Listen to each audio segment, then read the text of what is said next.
The prep model. Ladies and gentlemen, prep model is quite often used by people who are into public speaking as a means of tackling a situation where there is impromptu speaking. Now, impromptu speaking may range in different occasions. For example, it could be in the form of an extempo competition, it could be in the form of a lecture in any kind of SSB, or just out of the blue, or it could be a casual occasion where you are at a party and somebody just hands you over the mic and asks you to speak something about it. Now, this is where the prep model comes to the rescue. So first I'll break down the abbreviation. P is referred to as point. So whatever is asked to you, okay, for example, let's say if financial literacy should be made a compulsory education in India, should management education begin with school education, something like that. So you start your answer with the point that yes, financial literacy is very important in schools and it will empower the students. Followed by R. P is point, R is the reason. Now here you will give the supporting reason or your argument fact along with the supporting reason. Like for example, let's say why something is good as well as why something is not good. For example, if I have to just mention the reason to the previous point that I quoted, the reason would be financial literacy will empower a student to make correct decisions in terms of finances and investments, and that will help in his or her future. The argument could be that do we really need to have that level of education that early, or whether we should focus on technical education. But the point remains that yes, at the end of the day, you have to make correct decisions and any resource is powerful. So something like this. So when it comes to the reason, it could be just the reason or the reason plus the argument against R. Okay, so that completes P and R. E is example.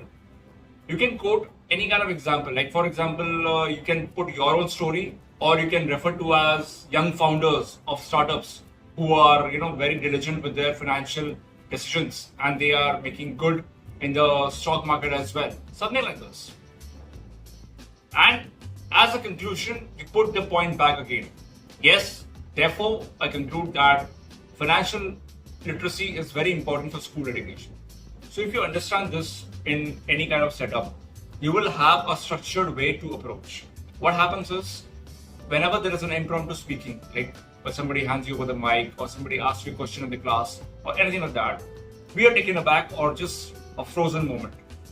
This model will help you with a particular structure. Many renowned public speakers also begin with this particular model and they expand it out. Like for example, prep model is a structure. Now what all elements you can cover in each part of it can be your own choice. You see, no model is a perfect and a generic model. Every model is always customized to your style. For example, let's say a person may have a style of delivering a talk in the means of a storytelling sequence. So then they can alter it, keeping these points, but bringing other aspects, quoting personal examples, right? Now, if somebody is more fact-driven or knowledge-driven, then the person could extend this particular thing, like financial literacy, the point that I mentioned, into various expansions, like, for example, how is it affecting the economy? How is it improving the social status? Okay, what are the technical implications of that? The new trading platforms, whatever it is, there's n number of things to talk about. Okay, so that becomes your bucket of speech. And it is always advised that whenever you are going from an stage where you are proceeding for an impromptu speech, it's always good to speak slowly. What happens is you should get on the spot ideas. One thought will lead to another thought. And that is how you have to weave the knits of your particular delivery of speech.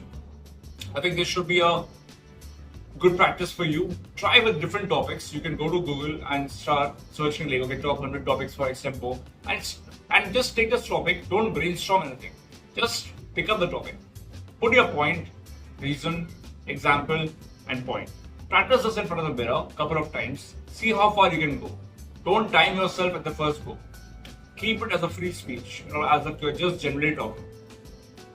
And that is how you will relate to the facts and figures and present them in a storytelling. Because going up the ladder, when you climb up, for example, when you become a senior professional in any industry, or you're going for your elevator pitch, when you're talking about yourself, Okay, and when you will be talking about your executive biography or something like that, in any particular forum, storytelling narrative matters a lot. So this is the building block of that narrative, a structured way of thinking.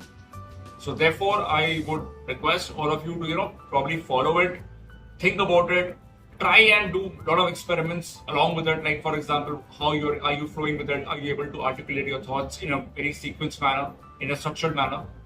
And let me tell you, ladies and gentlemen, this is a very important part. The structuring and the articulation. Quite often it happens that we are not able to articulate the sequence of how should the first part of the speech be, how should it be followed by the second, and sometimes we just conclude it in the beginning and something like that. It becomes a very hodgepodge. Therefore, it is very important to develop the structured art of thinking, the structured art of articulation, and this would help.